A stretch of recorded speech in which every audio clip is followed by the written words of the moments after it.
Alright guys, welcome to 5.6, graphing inequalities in two variables. Two things to accomplish today. We're going to graph linear inequalities on the coordinate plane, which is a little different than what we've been doing because we've been using a number line. And then we're going to solve inequalities by graphing those on that plane. So the answers for today are going to be your graph. It's going to be the graph. So there are 4 steps, it looks like, because I think I messed this up. This should be step 3 and this should be step 4. But anyway, there are 4 steps to graphing linear inequalities. First of all, if you have an inequality, we're going to solve it for y. So we're going to try to get y by itself, just like we did earlier on in the year. Then we're going to graph the equation using a solid line when the inequality is or equal to, and a dashed line when the inequality is not or equal to. And then step 3, we're going to test ourselves. We're going to use a test point to determine which half of the plane should be shaded. Okay, but I'll also teach you a little trick about that. And then step 4, we're going to shade that plane where we need to. Okay, so remember, an inequality is saying something like we're looking at all values bigger than something. So for today, what we're going to be doing is we're going to be like graphing a line. It might be dotted, might be solid. And we're going to say, okay, all of the answers are like all of the things bigger than the line would be above the line. Or it might say all the things below the line. Right, so that would be less than.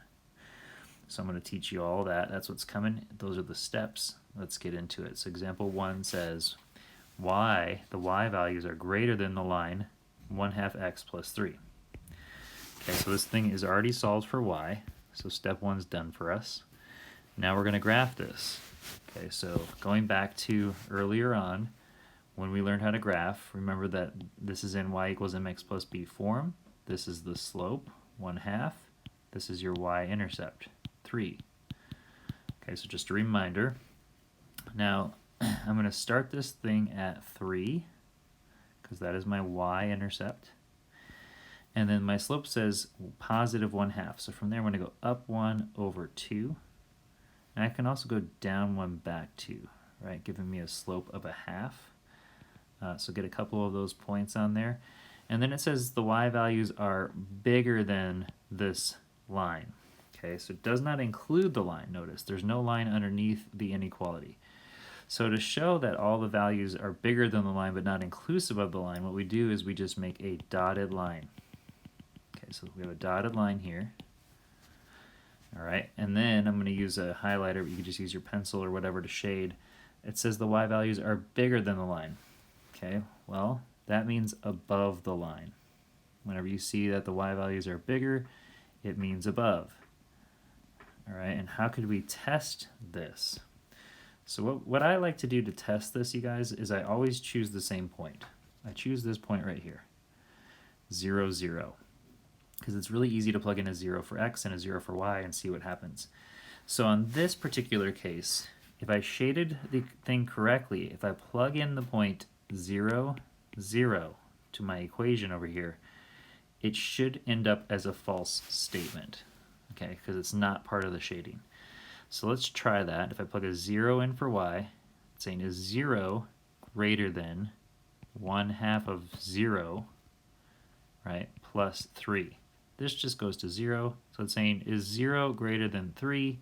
No, it is not. Therefore, I shaded the correct region, right? Because this 0, 0 here, that's not part of my answer. My answer is all of the yellow and a beyond. You know, it goes to infinity, but that is my answer.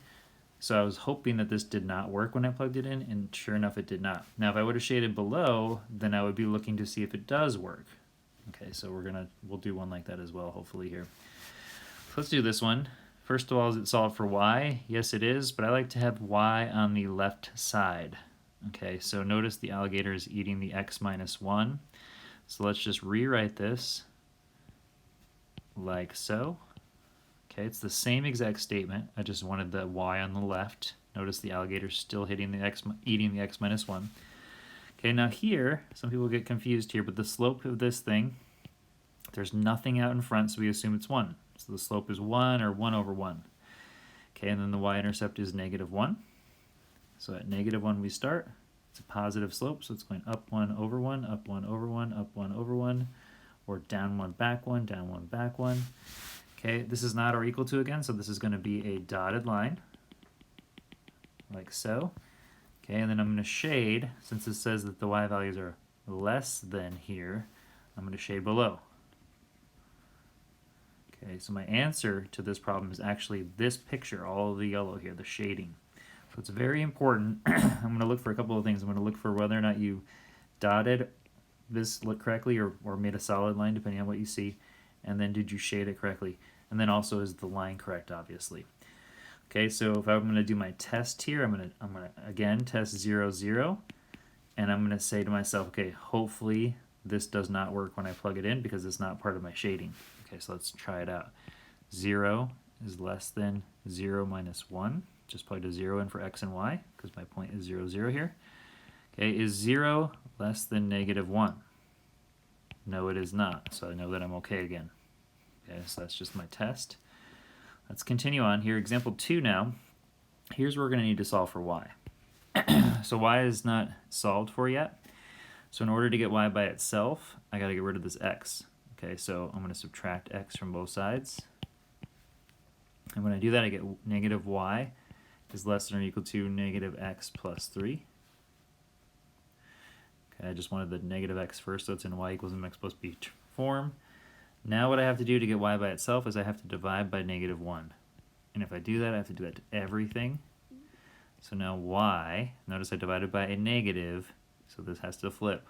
Y is now greater than or equal to x minus 3. Okay, and we'll make sure that we flip that correctly when we do our test point. But now that we've done that, we have a y-intercept of negative 3. Okay, and this thing is going up 1 over 1 because the slope is 1 again. Right, so up 1 over 1, up 1 over 1, up 1 over 1, up 1 over 1, down 1, back 1, we have this.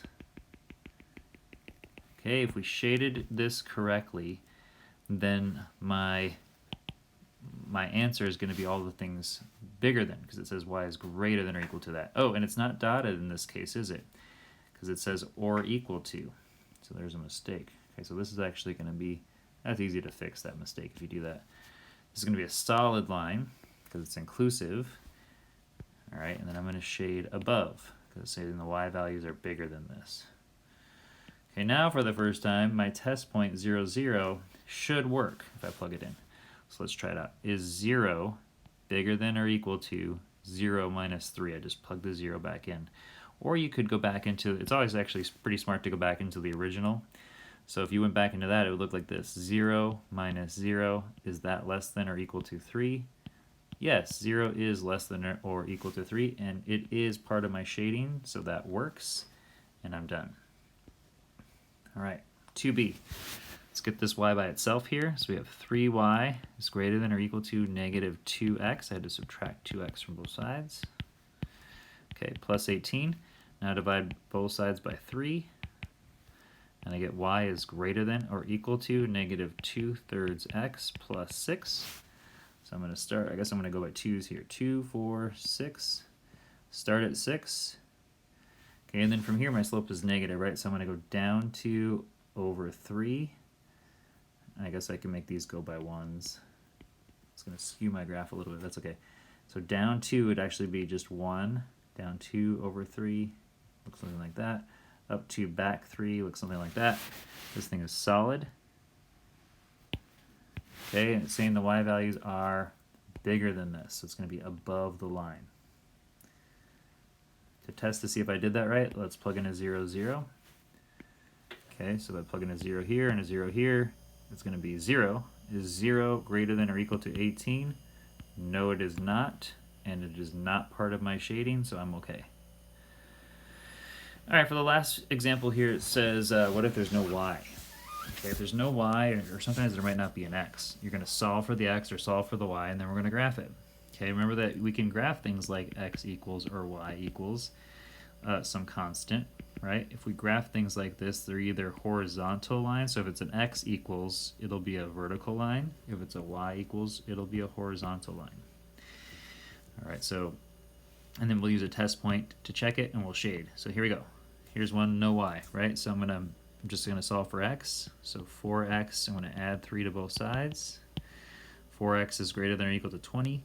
X is greater than or equal to 5, because I divide both sides by 4 here. Okay, so let's say on the x-axis, all of my x's are bigger than 5. So if I'm going to count by 2 here. So 2, 4, 6, at 5, and it says or equal to, so I'm going to make a solid line. X is always equal to 5, which is right there between 4 and 6. Okay, and then since it says x values are bigger than 5, I'm going to assume that we want to graph at least shade to the right of that, where all the values are bigger than. But let's make sure that we did it right. Let's plug in our point 0, 0. Okay, there's no y there, so if I plug a 0 in for x, let's see what happens. Okay, so 4 times 0 is just 0, so that goes away, and I'm left with negative 3 is bigger than or equal to 17. Well, is negative 3 bigger than or equal to 17? No, it's not, so it should not be part of my shade. And here, you can see it's not part of the shading. Alright, so we know we did it right. Last one here, you guys, and then I'll do one problem from your homework with you. Okay, so for this one, we'll do this one quick here. We're going to get x by itself. So we have negative 2x is less than 6. Okay, this is a good one for reminders here. We're dividing by a negative 2 to get x by itself. If you divide both sides by a negative, you know that you flip the inequality. So this is x now is less than negative 3. Okay, so at negative 3, we have this dotted line. Okay, and then we're saying that the values are less than that thing. Let's make sure to test it. If we plug a 0 in here, is 6 greater than 12? No, it's not, so 0 did not work, and it's not shaded, so we're okay. Alright, lastly, we'll do problem 11 from the homework. It says the surf shop has a weekly overhead of $2,300. Write an inequality to determine the situation. How many skimboards and longboards must the shop sell each week to make a profit? Okay, so for this one, we're saying, okay, 23, what overhead is that's talking about like overall expenses for the surf shop. Okay, so like if we're going to make a profit, we have to make more than $23 to $100. Okay, so profit, just in general here, the profit, or I should say the total sales. Let's do that. So total sales has to be greater than 2,300. Okay, because they want to make money, they don't want to just break even, they want to make money, so this is not or equal to, it's just, it has to be greater than. Okay, so how can I represent total sales based on this image over here? Let's see if I can move this thing out of the way. Let's just do that. So this is our information over here, right? This is how much they get for skimboards, and then longboards. That must be for a week, if you're going to rent it for a week. Okay, so we don't know how many skimboards were rented. We don't know how many longboards are rented, but we need to figure out what the scenario is to get a profit. So what we can do here is we could say, okay, 115, we can say S for skimboard, right? Plus 685 L for longboard has to be greater than 2,300. Okay, so we could just, it says to write an inequality to describe that situation. Boom, there's your inequality. All right. For part B, it says how many skimboards and longboards must the shop sell each week to make a profit. So now they want you to solve this, right? So to solve this, let's go ahead and solve it for S to see what the S should be. And then our graph, if we solve for S, the y-axis will become S, and the x-axis will become L for longboards.